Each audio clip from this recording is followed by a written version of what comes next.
parlerons aujourd'hui de la stratégie des organisations. Pourquoi organisation? Entreprise plus association. On évoquera le cas des associations un tout petit peu plus tard. Quel est l'objectif de la stratégie des organisations?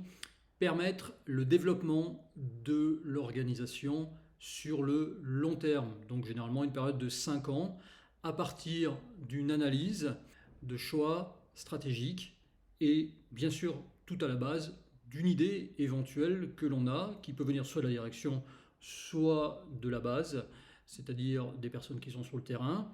Et donc le comité de direction de l'entreprise, qui comprend donc la direction générale et les cadres supérieurs, va chercher des pistes de développement de l'organisation pour assurer sa pérennité. Alors on voit bien au travers de ça, et c'est quelque chose que l'on ne dit pas forcément, que les associations, en tout cas les plus significatives d'entre elles, sont concernées. Bien sûr, une association a besoin d'assurer sa pérennité. Elle n'a pas exactement le même objet social, elle n'est pas soumise aux mêmes lois du marché, mais elle a de toute façon comme objectif de gagner de l'argent, y compris si elle a un objet social, de manière donc à rester en vie. Et à partir de là, la stratégie est impérative pour elle.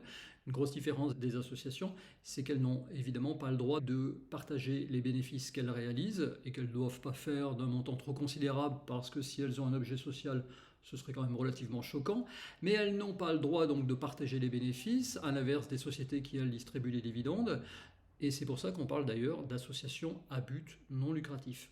Cette stratégie des organisations concerne plutôt les grosses structures qui sont évidemment organisées pour avoir ces temps de réflexion sur le devenir de l'organisation, mais elle doit aussi concerner les plus petites entreprises où là il est beaucoup plus dur parce que des fois les dirigeantes et les dirigeants sont un peu seuls et à partir de là c'est extrêmement difficile de s'extraire du quotidien pour pouvoir réfléchir à une évolution qui est conforme aux évolutions du marché, aux évolutions de la réglementation, etc., etc. Mais par contre, il faut quand même se l'imposer, même si c'est facile à dire derrière son micro comme je le fais actuellement, soit par des temps où on s'extrait encore une fois de ce quotidien, soit par le fait de travailler avec des consultants qui vont prendre ce recul pour encore une fois, utiliser des outils comme Pestel, par exemple, sur lesquels on reviendra, qui vont permettre d'analyser très globalement les tendances et donc constituer une analyse stratégique